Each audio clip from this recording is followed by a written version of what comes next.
Shalom, saudara.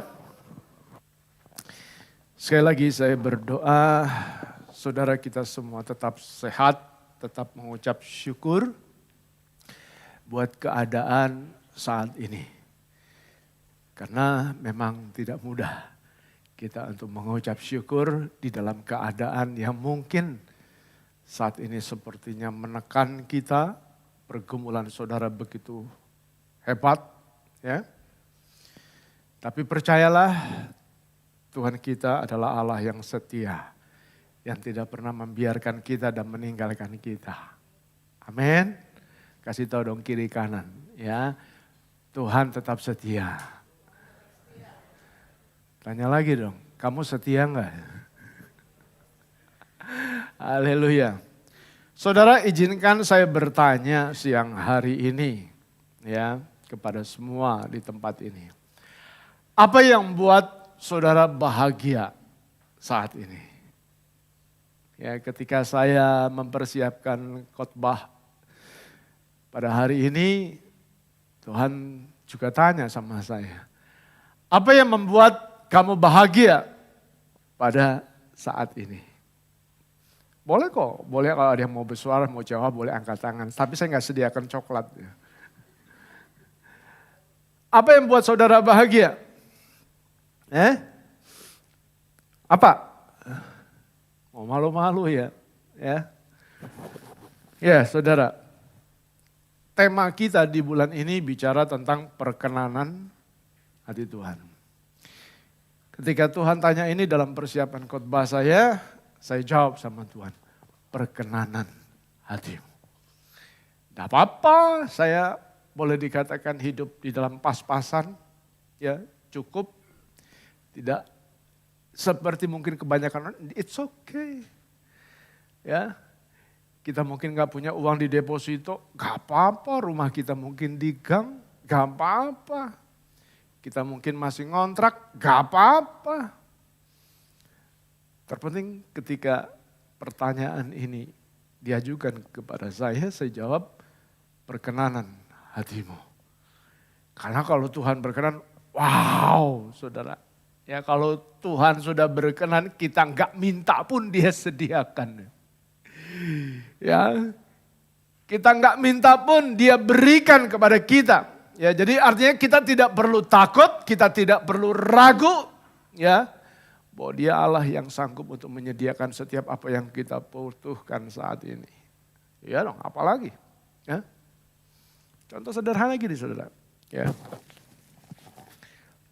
Saya diingatkan Tuhan waktu, apa contohnya Tuhan? Satu kali malam saudara saya pergi ke rumah Ko Andre. Ya. Saya bunyikan klakson sekian kali, saya jangan kasih tahu di sini, itu rahasia. Wah, berapa kali lah, ya itu kodenya. Ya. Nah, saudara lalu saya dibukakan pintu. Ya, setelah saya bukan pintu, saya masuk. Ya, saya ditawarkan makan. Ya, dan satu meja hidangan dengan pemilik rumah, dengan Ko Andre. Wow. Selesai makan, ada buah-buahan tersedia. Ya, ada buah-buahan tersedia. Ada durian, ada apel, ada jeruk, ada pisang. Wow. Keren ya. Ya, keren. Lalu saya mandi air hangat. Ya, mandi air hangat. Wah, di rumah saya nggak punya. Saya diberi keleluasaan saudara untuk ambil makanan sendiri. Ya, untuk buka kulkas sendiri saudara. Luar biasa. Ya. Bukan cuma itu loh saudara. Tanya sama Ko Andre. Saya dikasih kesempatan untuk pakai mobil BMW-nya. Iya loh saudara. Luar biasa. Ya. Tapi ya saya takut lah. Saya gak berani lah saudara ya. Lalu saya tidur di kamar yang ber-AC. Pikir-pikir ya, saudara bukan, adiknya juga bukan, family-nya juga bukan. Tapi saya boleh menikmati anugerahnya. Wow, itu karena apa? Itu karena saya dapat perkenanan di hatinya. Gitu. Ya, kalau kok Anda nggak berkenan, ya saudara, jangankan mau makan di situ. Masuk pun belum tentu kita bisa masuk istilahnya. Iya kan? Tapi kalau kita mendapatkan perkenanan hati seseorang, apalagi hatinya Tuhan, wow saudara. Gak perlu takut hadapi jalannya hidup ini. Ya, betapa luar biasa kalau kita mendapatkan perkenan di hatinya Tuhan. Ya, saya percaya sekali lagi, saudara, dengarkan baik-baik. Enggak minta pun dia sediakan. Betul saudara. Karena apa? Karena dia Allah kita. Dia mau menunjukkan kasihnya. Bapa yang mengasihi kepada anak-anaknya, dia selalu menunjukkan yang baik buat kita. Bukan yang buruk, bukan rancangan yang jelek, bukan rancangan kecelakaan, tetapi yang baik gitu. Dia mau selalu sediakan itu dan dia mau mengangkat kita itu. Itulah Allah kita saudara. Ya. Dan inilah saudara yang dialami oleh Mephiboset. Ini yang dialami oleh Mephiboset saudara. Allah memberkati hidupnya saudara dan Allah menunjukkan kasihnya lewat Daud. Saudara pernah dengar nama Mephiboset? Ya. Boleh dikatakan dalam cerita ini saudara, Mephiboset dia katakan apa? Dari anjing mati menjadi seorang anak raja. Saya tercengang juga waktu bacain. Dari anjing mati menjadi seorang anak raja. Dari orang yang terhina, dari orang yang terabaikan, dari orang yang tidak diperhitungkan saudara. Bahkan mungkin dijauhi banyak orang. Ketika Mephiboset mendapatkan perkenanan di hati Tuhan, pemulihan terjadi. Wow, keren. Siapakah Mephiboset? Mephiboset itu adalah cucunya dari Saul dan dia anak dari Yonatan. Ya.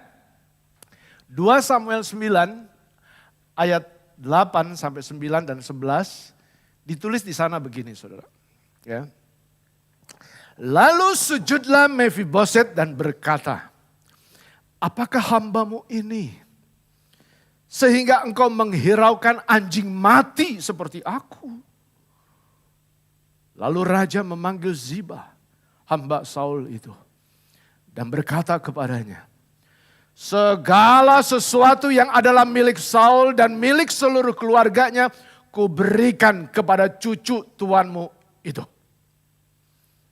Ayat 11 katakan, berkatalah Ziba kepada raja, hambamu ini akan melakukan tepat seperti yang diperintahkan tuanku kepadanya.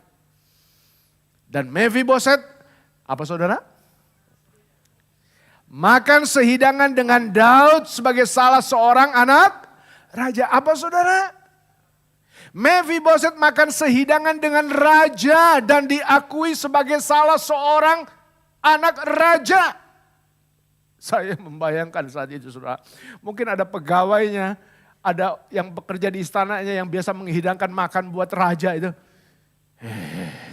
Siapa sih ini? Cacat lagi. Gak layak kayaknya dia duduk satu meja dengan raja. Tidak diperhitungkan. Aduh kayaknya nih orang bikin masalah. Kayaknya troublemaker. Bikin gua repot. Aduh.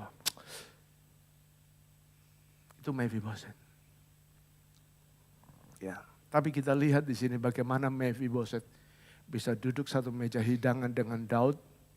Dia makan sama-sama dan dia diakui sebagai salah seorang anak raja. Saudara pernah satu meja hidangan dengan Jokowi?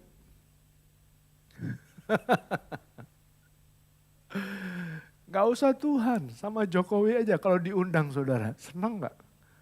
Wah, saat ini saudara Senin saya mau ke istana. Saya mau ajukan surat untuk anak-anak sekolah minggu kita. Ya,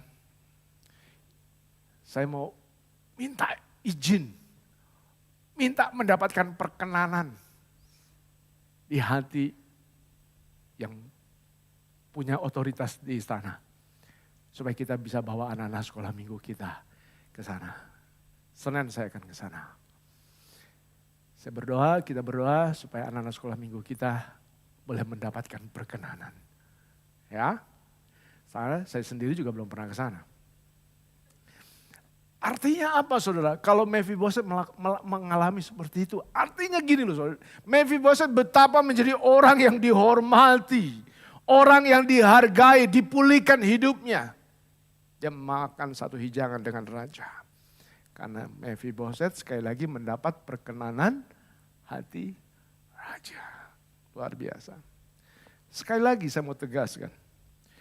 Dari seorang yang hina dan cacat, orang yang tidak masuk hitungan, orang yang bermasalah, orang yang terpinggirkan. Tetapi sekarang dia dihormati. Ayo saudara. Saudara yang merasa mungkin kayaknya gue bukan apa-apa, bukan siapa-siapa.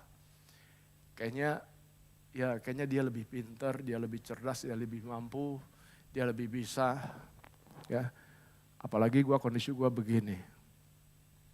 Saudara percayalah. Apapun keadaan kita, ketika kita mendapatkan perkenanan di hati Tuhan, Tuhan sanggup upahkan kita.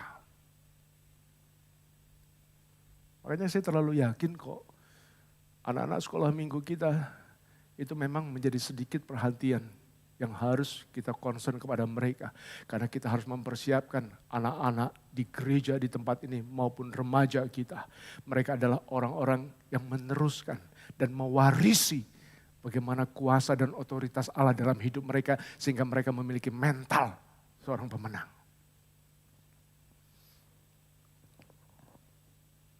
Pikir-pikir gini loh, buat apa ya Daud? Ya kan? Buat apa ya Daud gitu ya? Dia repot-repot gitu loh. Hah? Dia repot-repot cari orang yang tinggal, masih ada gak orang yang tinggal di keluarga Saul? Ya, dan dia mau tunjukkan kasihnya gitu loh. Buat apa gitu repot-repot? Ya kan? Bukankah Saul itu adalah orang yang mau membunuhnya gitu? Gitu? Bukankah Saul itu orang yang membenci banget sama si Daud? Sampai dikejar-kejar terus. Tetapi orang yang berada dalam lindungan Tuhan, dia selalu aman. Gak perlu takut. Ya bukankah Saul seperti itu? Biasanya gini kan. Kalau Daud sudah menjadi raja, kalau orang yang sudah menjadi raja dan orang yang sudah memiliki jabatan yang tinggi, posisi yang tinggi. Oh saudara, dan sukses berhasil. Oh, dia lupa. Dia lupa gitu sama orang yang sudah menabur kebaikan dalam hidupnya gitu. Yang sudah pernah menerima pertolongan dalam hidupnya. Dia lupa saudara. Ya, lupa dengan kebaikan orang lain. Makanya firman Tuhan katakan nasihati kita di kondisi di zaman akhir ini ada banyak orang yang tidak tahu berterima kasih, Saudara. Tetapi ini enggak, Saudara. Daud enggak begitu. Dia tidak melupakan kebaikan Saul dan keluarganya. Enggak lupain dia, Saudara. Karena itu dalam cerita ini Daud dia ingat. Dia tanya, Saudara. Masih adakah orang yang tinggal dari keluarga Saul? Nanya loh, dicari loh. Ditanya loh. Masih ada gak ya anaknya, misalnya siapa? Anaknya Michael? Saya kenal baik dengan Wahab, dengan Surti. Masih ada gak ya cucunya Surti? Saya gak akan lupakan misalnya. Karena saya tahu. Ya, kebaikan-kebaikan mereka di dalam hidup kita. Wah, tapi ini lihat luar biasa saudara. Saya percaya dalam perjalanan hidup kita ini ada orang-orang yang sudah menabur kebaikan dari diri kita. Menolong kita, yang berkorban mungkin bagi kita gitu loh. Satu kali ada anak sekolah minggu kita yang diculik. Mungkin saudara ada yang gak tahu. Ya, dibawa kabur. Tanpa seizin orang tuanya, panik. Saya berusaha mencari ada di mana. Saya bekerja sama dengan salah satu teman yang detektif. Ya kan? Dan akhirnya dibantulah oleh dia tanpa bayaran. Saya ada di mana? Katanya ada di Cakung, di apartemen. Ya, ditungguin sampai jam 2:30, 3 pagi. Saya kejar dia, saya tungguin dia. Dan saudara, kata teman saya itu, gue baru lihat loh. Ya, saya baru lihat. Ya, itu bukan anak lo, bukan apa, tapi kok lo bisa sampai begitu.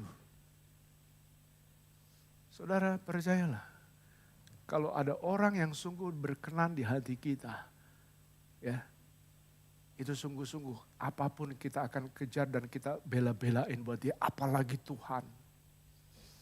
Kalau kita berkenan di hati Tuhan, kalau gereja kita berkenan, kalau pelayan-pelayan kita berkenan di hati Tuhan, saya percaya. Tidak kalah hebatnya kuasa Roh Kudus bekerja dan melawat puji-pujian kita di tempat ini.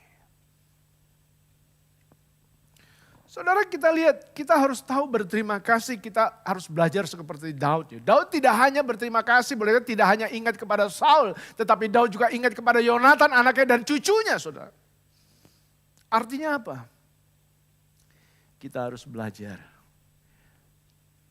Tahu, bersyukur, mengucap terima kasih kepada keluarga orang-orang yang telah menabur kebaikan dalam hidup kita. Kita nggak boleh lupakan. Ya, karena itulah Allah menyatakan saudara bahwa Daud adalah orang yang berkenan di hati Tuhan. Ya, Kisah Rasul 13 ayat 22 katakan apa saudara? Dia katakan begini, setelah Saul disingkirkan, Allah mengangkat Daud menjadi raja mereka. Tentang Daud, Allah telah menyatakan, aku telah mendapat Daud bin Isai seorang yang berkenan di hatiku dan yang melakukan segala kehendakku. Luar biasa loh. Allah mengatakan kepada Daud, aku telah mendapat Daud bin Isai seorang yang berkenan di hatiku dan yang melakukan segala kehendakku. Daud pernah berbuat dosa? Ya.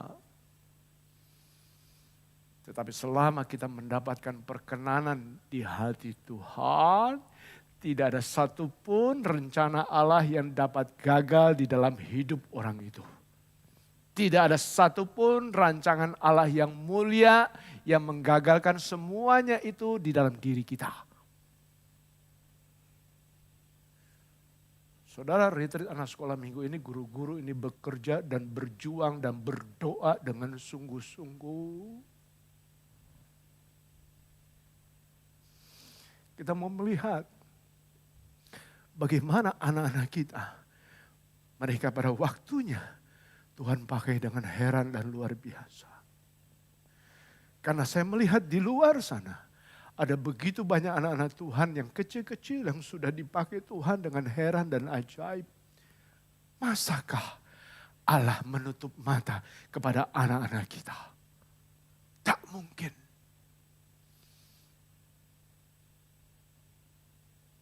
Itu yang harus ada dalam hati kita sebagai jemaat. Terima kasih buat Bapak Ibu Saudara yang sudah mensupport buat acara ini. Baik dalam doa maupun dalam dana. Saudara, pertanyaannya gini sekarang. Karena apa itu? Karena siapa itu? Sampai boleh dikatakan Mephiboset mendapatkan perkenanan di hati Daud ya pada saat itu. Tadi dikatakan begini, 2 Samuel 9 ayat 7, janganlah takut. Sebab aku pasti akan menunjukkan kasihku kepadamu oleh karena Yonatan, ayahmu. Daud katakan seperti itu. Karena siapa saudara? Karena Yonatan, ayahmu. Ya kan? Pertanyaan gini, apa yang dilakukan oleh Yonatan kepada Daud? Sampai-sampai dia seperti itu. Ya kan? Apa yang dilakukan oleh Yonatan kepada Daud sampai Daud boleh dikatakan Yonatan udah gak ada itu. Tetapi Daud masih mengingatnya gitu. Masih ada di dalam pikirannya gitu. Apa yang membuat dia seperti itu saudara? Mari kita mundur sejenak. Kita mundur sejenak, kita baca sama-sama 1 Samuel 18 ayat 1. Ditulis di sana begini saudara. Ya. Ketika Daud habis berbicara dengan Saul, berpadulah jiwa Yonatan dengan jiwa Daud. Dan Yonatan mengasihi dia seperti jiwanya sendiri. Ayat 3 ditulis begini. Yonatan mengikat perjanjian dengan Daud karena ia mengasihi dia seperti dirinya sendiri. Wow, luar biasa. Ada nggak saudara punya teman, punya orang, punya kawan, punya saudara, dia begitu mengasihi saudara seperti dia mengasihi dirinya sendiri. Diketok rumah saudara jam 2, ditelepon saudara jam 3 pagi, saudara tetap respon, saudara tetap angkat, saudara tetap datang, saudara tetap peduli dengan dia. Ada nggak yang seperti itu? Saya ingat itu sebabnya. Saya punya bos waktu saya kerja dulu, dia nggak izinkan saya berhenti. Karena apa? Saya ingat jadinya. Cahya jam 2 pagi kamu berdiri ya di sana ya, di Pasar Baru. Saya nggak nanya tuh A, I, U, E, O. Nggak nanya mau ngapain, siapa. Saya hanya dikasih tahu lokasinya. Siap Pak, siap bos, siap Pak. Jam 2 pagi. Saya nggak bilang, ngapain yang lain aja. Jangan saya, kan ada sopir, kan ada yang lain. Dia nggak mau, dia suruh saya. Jam 2 pagi, oh ya sudah. Dan dia lihat bagaimana respon kita ketika kita melayani dia. Saudara sebagai karyawan, sebagai pekerja, kalau disuruh sama pimpinan kita jangan terlalu banyak tanya A, I, U, E, O. Lakukan. Dan percayalah, dia memperhatikanmu ketika engkau tidak ketahui. Karena itu ketika saya mau berhenti, susah sudah. Saya nggak dikasih. Saya disuruh ambil rumah. Saya sudah dikasih kendaraan, tapi saya bilang enggak.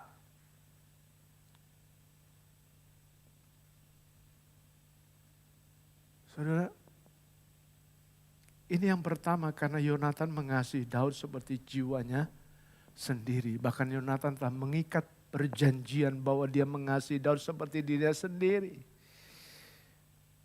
Saudara, artinya Daud mengingat kasih Yonatan. Daud satu itu dia ingat betapa sungguh aku memiliki seorang sahabat yang bernama Yonatan dan dia mengasihiku luar biasa.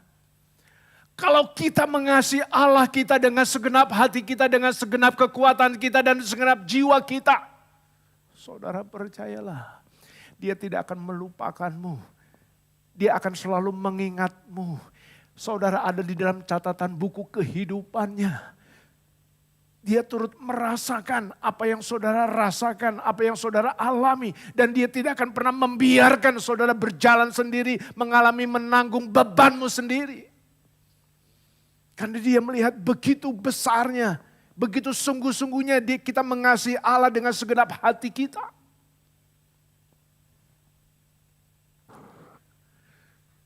Tuhan mau saudara siang hari ini kita mengasihi dia dengan segenap hati kita. Ya. Dengan sungguh-sungguh kita mencintai dia, jangan setengah-setengah. Jangan asal dan jangan sekedar, lakukan semua itu, cintai dia. Dan salah satu bukti cinta kita kepada dia, kita adalah setia kepada dia.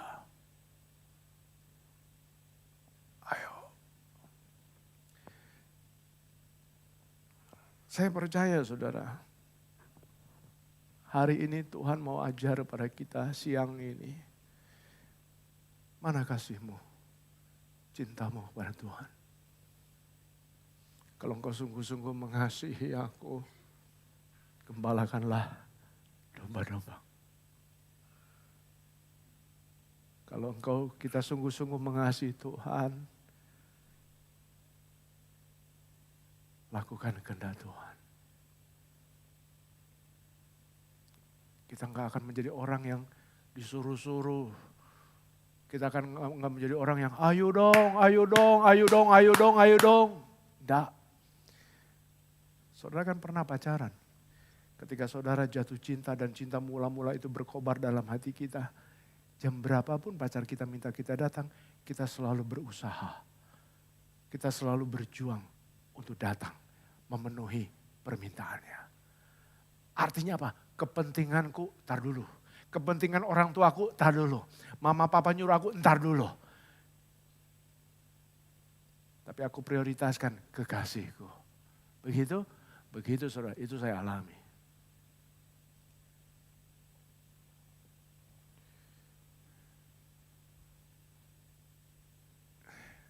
Kenapa sih kita susah atau sulit untuk boleh dikatakan melakukan sesuatu yang memang untuk Tuhan? Kenapa sih? Saya percaya ini bicara soal cinta dan kasih kita. Semakin saudara mencintai dan mengasihi seseorang, semakin saudara mau mengorbankan apa yang ada dalam hidupmu. Karena cinta dan kasih itu ada sesuatu yang luar biasa. Saudara, siang hari ini Tuhan mau jemaatnya Hosana di tempat ini, kita mau sungguh-sungguh mengasihi Dia. Kita mencintai Dia.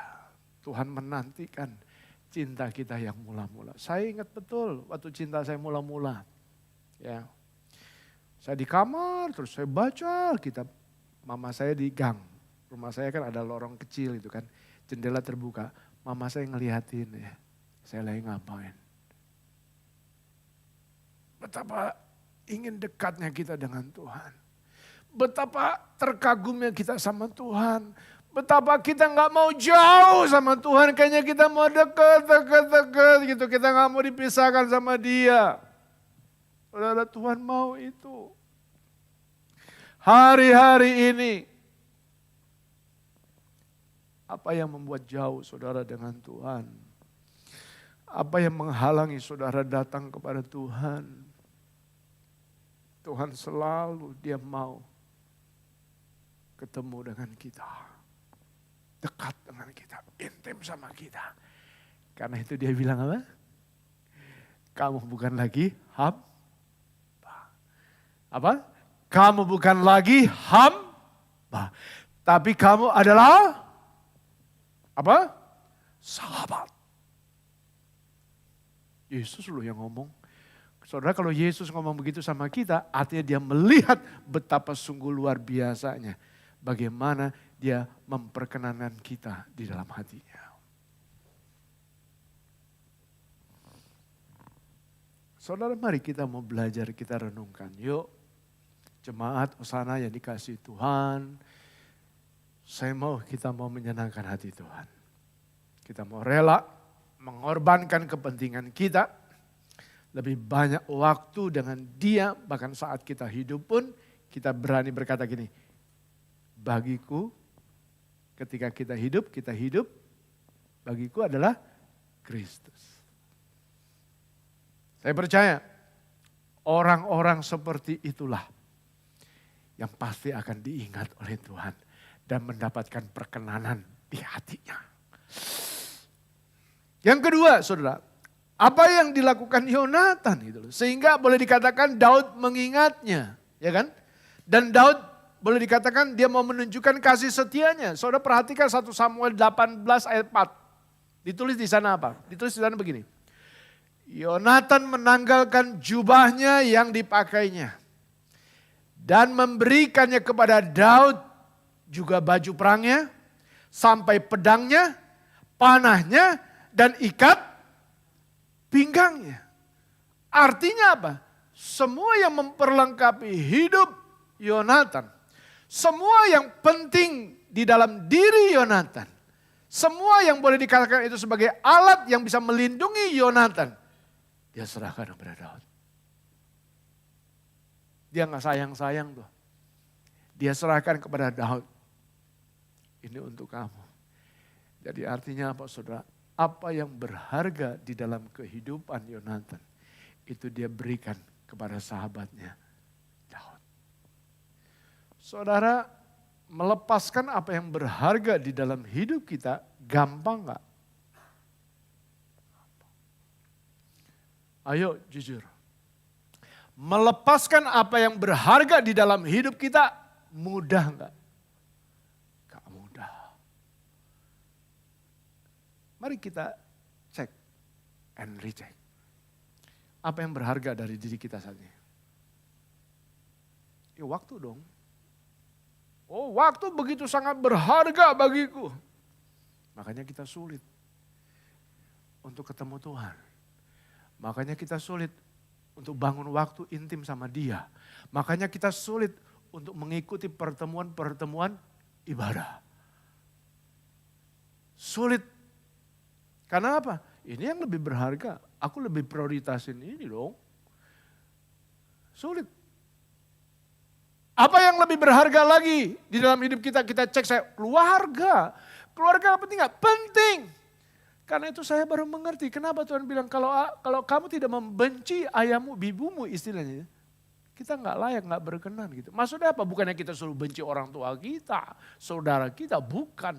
Tetapi dari hal ini kita mengerti siapa yang perlu kita kita berikan prioritas dalam hidup kita. Keluarga penting, penting. Tetapi berapa banyak ya sekarang anak-anak yang telah ditebus oleh Tuhan, anak-anak yang telah dipilih oleh Tuhan, tetapi dia rela meninggalkan panggilan Tuhan dalam hidupnya karena untuk keluarga. Saudara percayalah gini, Tuhan gak bermaksud untuk saudara jauh dari keluarga. Enggak, Tuhan punya rencana, Tuhan pasti. Dia bukan Allah yang mau orang punya jahat, enggak lah. Tetapi percayalah ketika kita melakukan kehendak Allah di dalam panggilannya, di dalam kesetiaannya kepada Tuhan, maka dia akan menuntun kita dan dia akan memberikan jalan keluar kepada kita untuk menemukan kebahagiaan dalam hidup kita. Itu Allah kita, saudara. Saudara, siang hari ini Tuhan mau kita belajar. Yuk, kita lepaskan apa yang berharga buat diri kita. Tar dulu. Ini TikTok lebih keren nih. Ini YouTube nih, aduh nggak bisa ditinggalin, ya kan? Nanti doa, nanti bisa dilihat online kan? Ibadah persekutuan, ibadah di GP, nantilah kita ikut aja, kita online aja, tanggung. Masih ada kerjaan.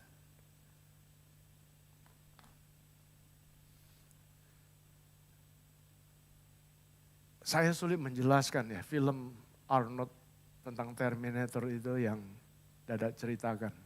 Untuk anak sekolah minggu kita. Itu memang sudah dirancang untuk jauh ke depan.